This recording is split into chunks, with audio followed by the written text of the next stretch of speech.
What's up, y'all, and welcome back to Dad Needs to Talk. I'm your host, Robert, and today we're going to be talking about A Journal of My Father by Jiro Taniguchi. Now, this is a story that originally came out, I believe it was around 94, if I remember the date correctly. I know for sure it was early 90s. But this edition of all of the chapters all together in one, which is 12 chapters, came out, at least over here in the US, in 2021, so a year ago. So, this series, this story is about, let me get his full name, Yoichi Yamashita.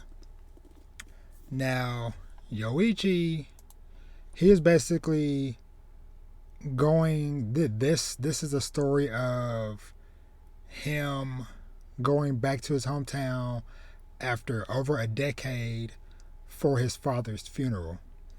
And throughout this story, throughout this character returning back to his hometown for the first time in all these years, he kind of has time to unpack a lot of feelings that he had about his father, about his family in general, and things that kind of led to him, not wanting to go back home for so long a period of time, but also with the scenario, of course, we all know, with funerals and things like that, it's oftentimes a lot of reflection, a lot of stories told about that person, and that's kind of the core of this story. Now, what I'll say, but before I dive a little bit deeper into this, this review, this discussion is very personal to me in many ways. Because for one, hey, if this is your first time coming here, I'm Robert, father of 5. Thus, the name of this channel, Dad Needs to Talk. But it is relevant for me both as a father, but also as a child myself, as a son.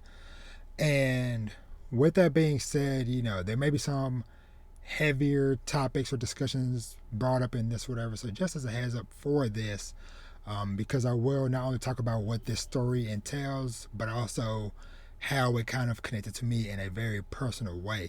So just as a heads up, for those listening or whatever, that this might go, into certain discussions or whatever, there might not be sunshine and rainbows, but might be very deep and personal to me.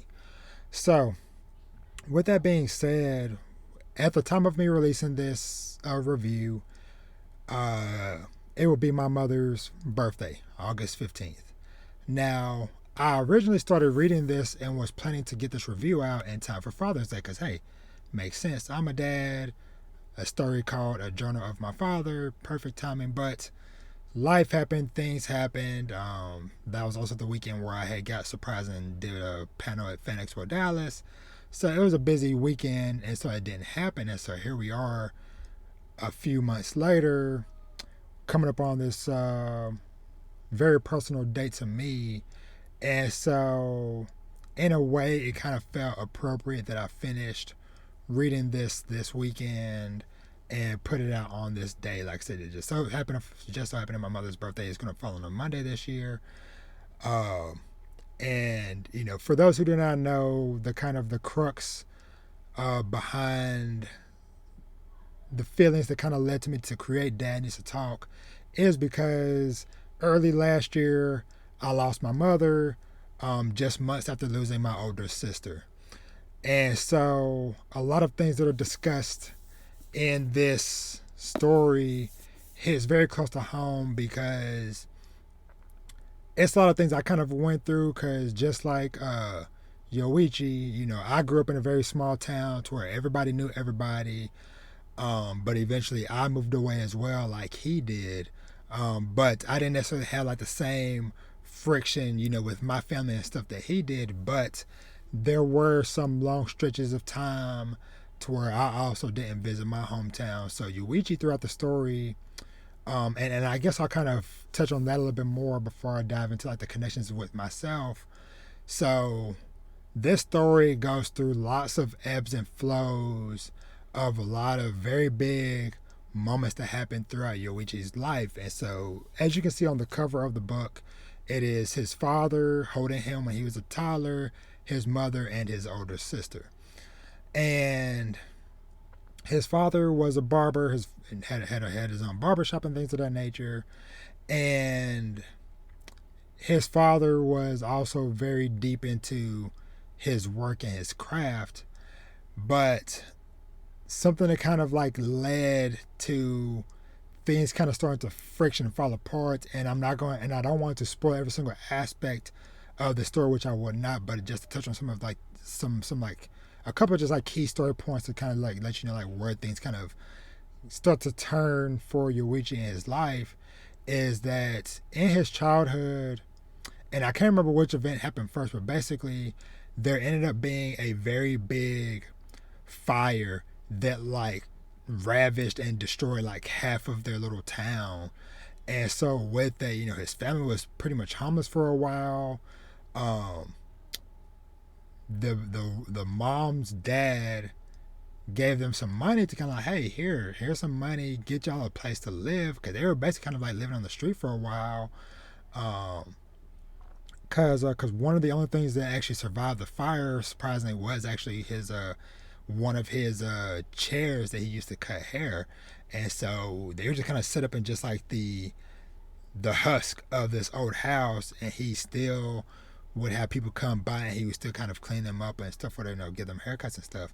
But that event happened, and then between his father being so deep into his work, because his father was the type of person who made sure that he repaid his debts, even though the father-in-law was like, no, we want to make sure that our daughter, your wife, and our grandkids are fine. But the dad was hell-bent on make sure he repaid back this loan on time every month or whatever the arrangement was. But him diving deeper into work kind of caused, him to always be away from home super late at night and gone a lot. And thus, the wife, she ended up basically meeting somebody, which I think happened to be a teacher at one of the kids' school. They ended up having an affair, and then eventually the mother leaves the family and like does not come back. In a sense, but it's a lot more deeper than that. But that led to a lot of course, because Yoichi was like around like fourth grade or so when that happened. And of course, him being so young and not really, it was one of those things where it's like, everybody else in town, adults in the family or whatever, kind of knew the situation that was going on with the mother and the affair and all this stuff, whatever. But of course, him being, in fourth grade, he's like 8 or something like that. He's for sure under 10 years old. And so, long story short, his mother ends up leaving. And, of course, him being a kid, he's like, man, did she leave because of me? Or yada, yada, yada. And it just kind of just started this snowball effect of different things. And so throughout this story and at the funeral, and, him talking to his uncle, who is his dad's older brother, talking about how things kind of were going on back then or whatever, and kind of giving their perspective of stuff, whatever, of like, the events and stuff. And then, like I said, you kind of hear reflections from Yoichi as far as like over the years as he grew up, went to middle school, then high school, then, went off to college and stuff, whatever, to where like, he came home one time for his sister's wedding. He came back after he had a small secret wedding to introduce his wife to his family and stuff, whatever. But even then, it was like 5 to 8 years between when he left after high school and went to college before he came back. And then, like I said, like he came back like the other time. And then after he came back for his wedding, it was like 10, 15 years before what's going on now. And this story really hits close to home, like I said, in so many ways, because it kind of made me reflect on, when I was around a lot of family and stuff during, my mother's passing and stuff. And of course, like with me, like I said, with my older sister already being gone, like being around my older brother is 16 years older than me. And so, of course, he has a whole different other, like, perspective and things of that nature than, of course, than I would. So I'm, at the time, that was like a year ago. So I was 30, 31, and my brother, he's in his mid 40s. And so hearing just different stories about my mother, my sister, um, and just life and family stuff, whatever, that kind of like recontextualized a lot of stuff, kind of like how my brother or other people in the family felt, or how they saw my mother in certain ways or certain aspects and different things like that, compared to myself. And so, in turn, this story also, like I said, like, it really makes me think sometimes, like, which I thought about this pretty often, even before I read this. But it's like, having my own kids, and it's like, every now and then I do kind of pause. I'm like, man, like, am I being too tough on them, or how do they think of me? How would they remember me? Like, once, either they're just growing up and out the house, or something were to happen to me and I'm no longer here. It's just like a lot of just like self reflection, and a lot of times, we might not understand our parents and things like that, because, like, so whether it be because of, certain things happen at a certain age of our lifetime, or whatever the case may be.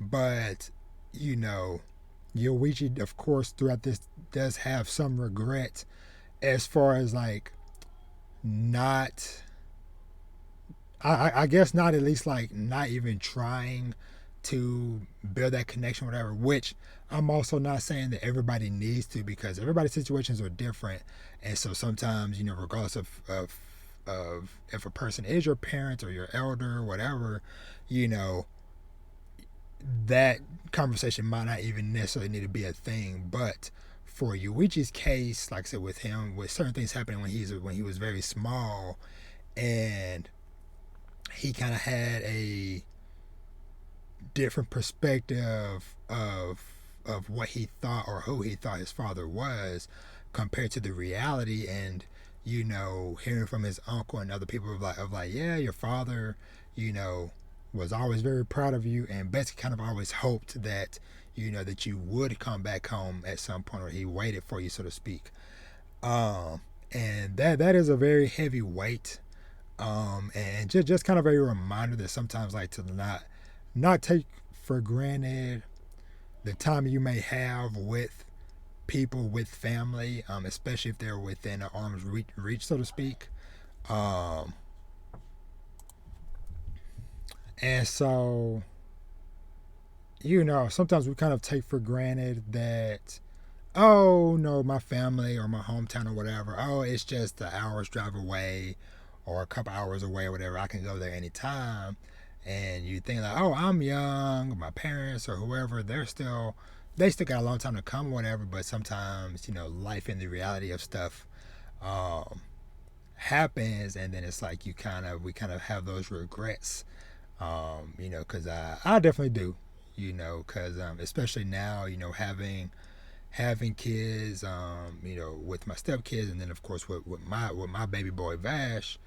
And it's like, with my mom and my sister being gone or whatever, he's just now 4, about to be 5.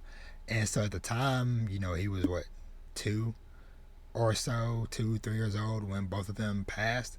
And so it's like, I wish that I would have made more effort, to take him out to my sister, who only lived an hour, barely an hour away.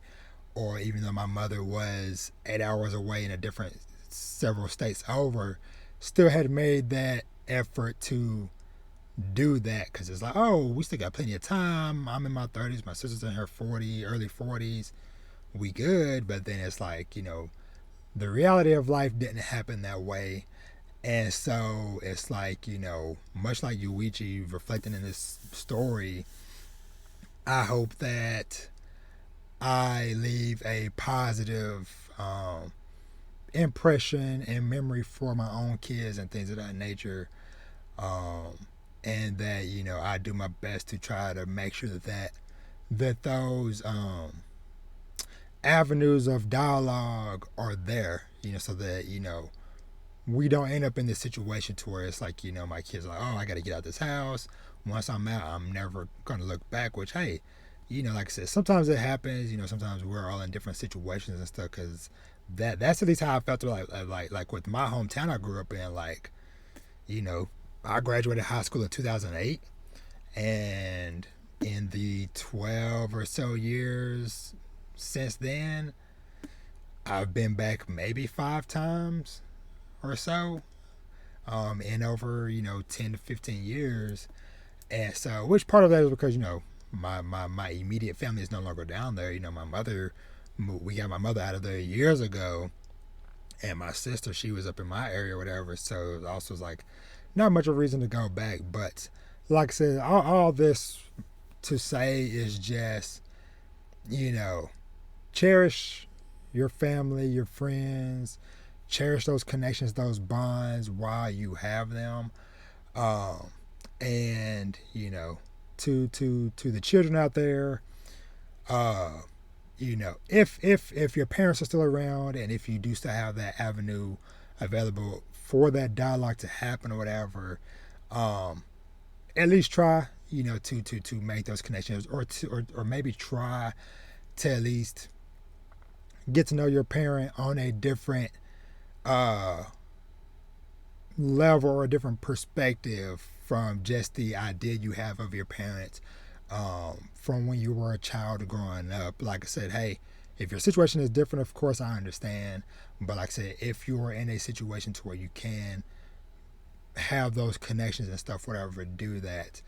And because like I said, like I said, especially with my son Vash, it's like I just want to do my best to leave a great foundation, a great memory of him and things like that. So, but this story, it's one I definitely highly encourage y'all to pick up and to check out. Like I said, it was 12 chapters long, and one thing I did appreciate was like each at the start of each chapter, you kind of get like these kind of like different portraits and stuff, and some of them is like like family portraits like that, and different things of that nature. And I don't know, like I said, maybe it's just the fatherly side of me, but I just really appreciated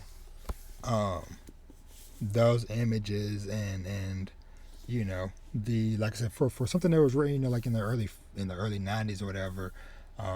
The art and stuff is really nice, and this hardcover is also like really nice as well. It is a freaking big size. I guess just for comparison, look how much bigger this is in this volume of Sakamoto Days.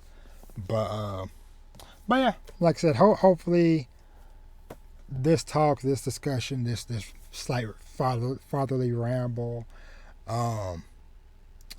hopefully it means something to somebody out there, and hopefully, like I said, it kind of encourages you to not only pick up a journal of my father, but like I said, to maybe also to reflect on your connections, whether it's just you as a child looking at your parents, grandparents, or whoever raised you, or you as a parent like myself, and kind of looking at your children and being like, man,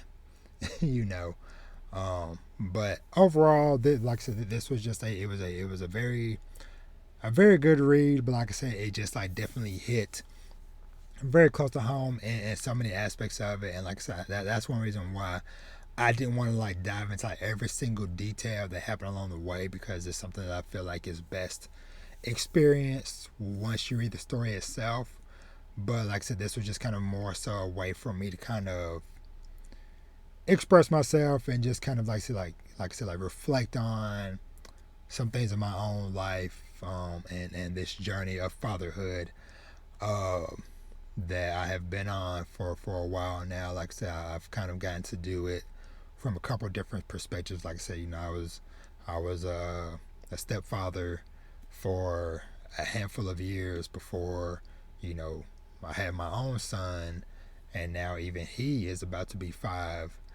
And so, just looking and watching him grow and things of that nature, means a lot to me. And like I say, just kind of just makes me reflect on my relationship with my mother and my older siblings and just people who helped raise me and were there for me on my journey throughout life, and how, yes, things might not have been perfect and life isn't always going to be perfect, but there's definitely lots of great memories to be had along the way. And I hope that I have given my kids some great memories and stuff along the way.